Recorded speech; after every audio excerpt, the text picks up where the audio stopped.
This documentary is not about literature. It is about what we do not say, about what we postpone, about the life that slips away while we wait for the right moment. Through the life and work of Anton Chekhov, we enter an uncomfortable territory: ordinary people, small dreams, silent defeats, and the decisions that are never made. You will find no heroes here, no easy lessons. You will find scenes where nothing seems to happen, and because of that, everything happens. If you have ever felt that your life was put on pause, this documentary will not comfort you. It will look at you directly. On the forgotten coast of the Sea of Azov, where the winds blow with the force of voices that were never heard, a child was born who would come to understand the human soul like very few others. Anton Pavlovich Chekhov was born on January 29, 1860, in the port city of Taganrog, then part of the Russian Empire. No miracles, no prophecies, no signs. The third child of a small merchant destined for bankruptcy came into the world in a house saturated with the smell of candle wax, confinement, and fear. It was a large, chaotic family marked by a brutal duality. On one side, the yoke of a tyrannical father.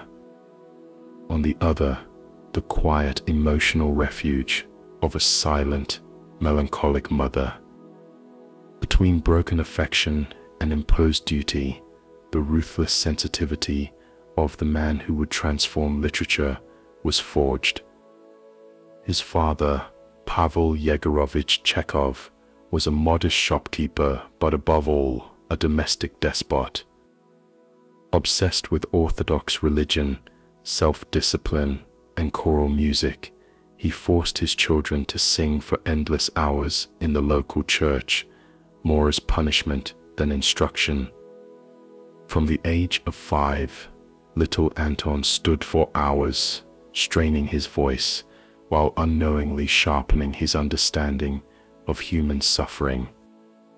His father's fanaticism was not limited to spirituality. At home, he was an autocrat who mixed beatings with prayers, insults with biblical verses, and believed child labor was a virtue. By the age of 7, Antón was sweeping the family shop, serving customers, and sleeping with a fractured soul. In stark contrast, his mother, Yevgenia Yakovlevna, wove a far richer inner world. A gifted storyteller with an innate musical memory, fragile yet intense, she transmitted to her children a sensitivity that counterbalanced daily terror. From her, Antón inherited the ability to observe, to imagine, to listen to silences. His father's violence made him critical. His mother's resigned tenderness made him an artist. But nothing in Chekhov's childhood was stable. Taganrog, though a port city with access to maritime trade, offered neither opportunity nor hope. Young Antón spent his afternoons in the public library, devouring Homer, Cervantes, Dumas, and Gogol, while outside the wind swept across the cobblestones of poverty. From a very early age, his acidic humor began to take shape as a defense mechanism. Sarcasm became his refuge, his pencil, his only sword. In 1875, when he was just 15, tragedy arrived like a thief in the night. His father went bankrupt, harassed by debt, and publicly humiliated. Unable to sustain the shop, he fled with his wife and older children to Moscow in search of an uncertain future. But he did not take everyone. He abandoned Anton. The boy was left behind alone, without resources or guidance, forced to survive on his own in Taganrog for 3 long years. An abandoned adolescent, betrayed by his father, with resentment in his chest that would never fully leave him. Years later, Chekhov would describe his paternal upbringing as authoritarian and punitive. During those years of forced exile, Chekhov became his own father, his own teacher, and his own judge. He gave private lessons to pay rent, sold poultry to eat, and in the scarce free moments he had, he began sketching his first short stories and plays.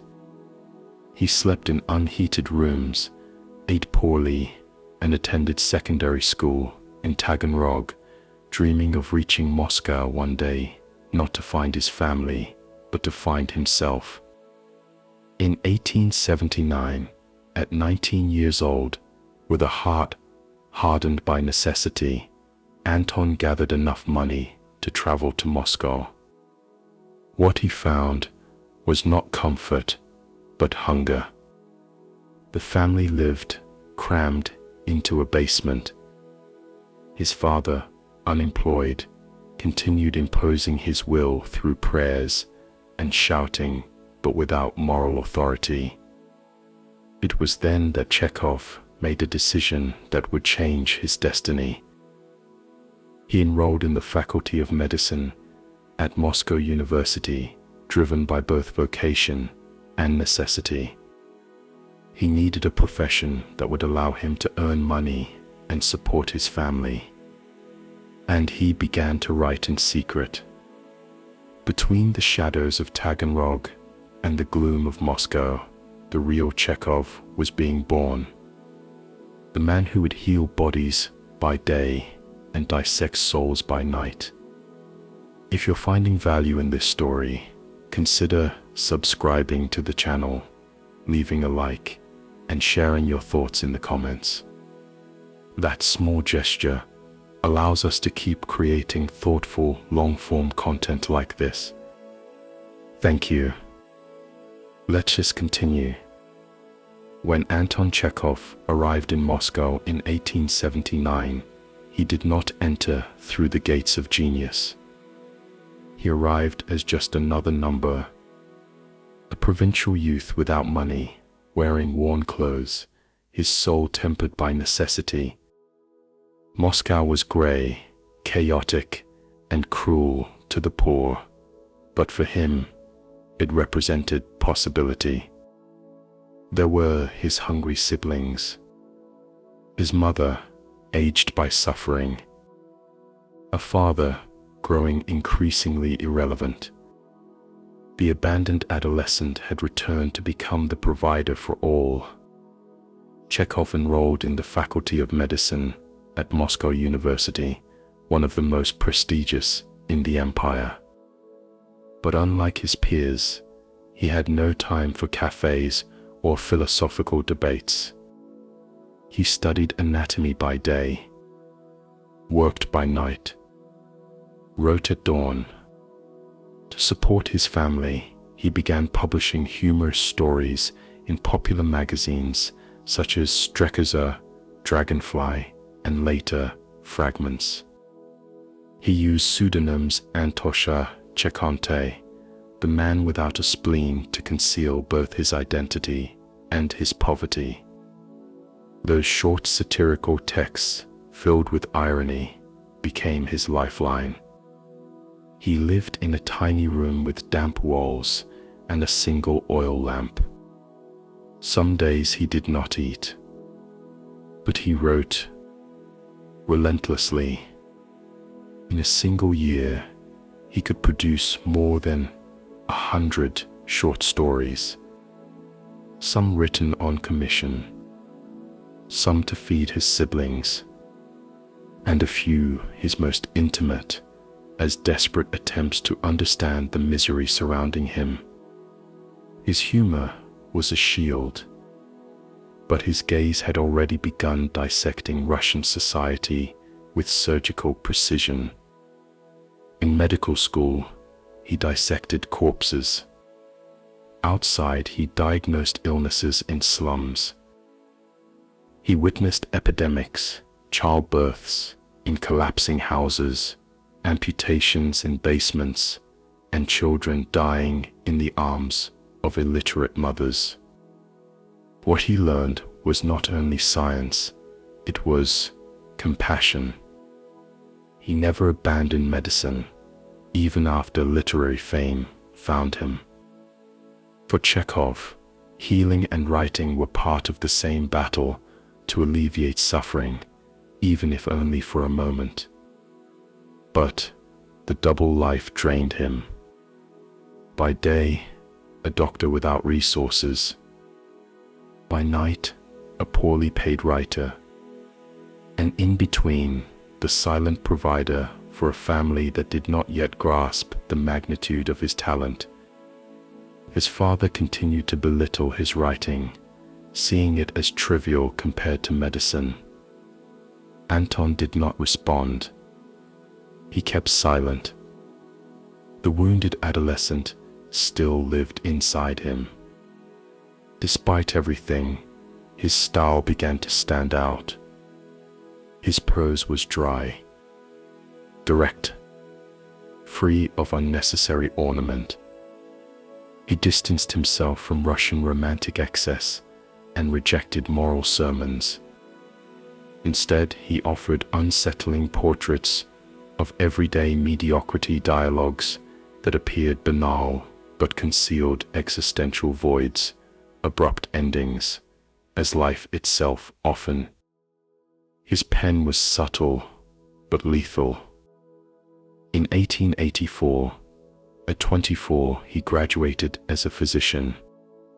There was no celebration, no medals, no speeches, only a heavier burden.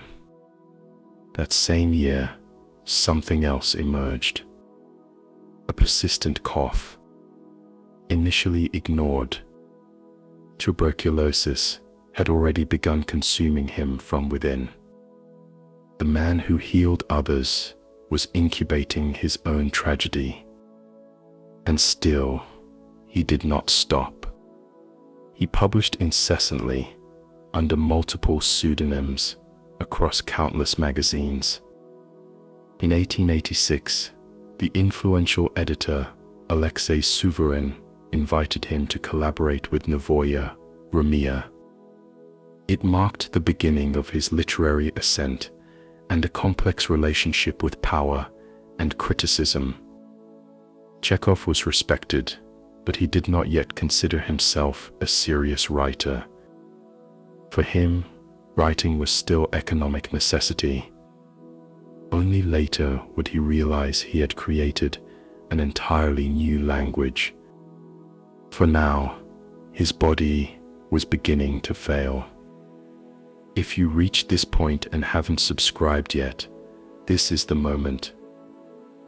Activate notifications, leave a comment, tell us what this story stirred in you, or which mind you would like to explore next. That small gesture makes a meaningful difference and allows Liturium to continue creating thoughtful, immersive narratives. Thank you. Let us continue listening to what is not said.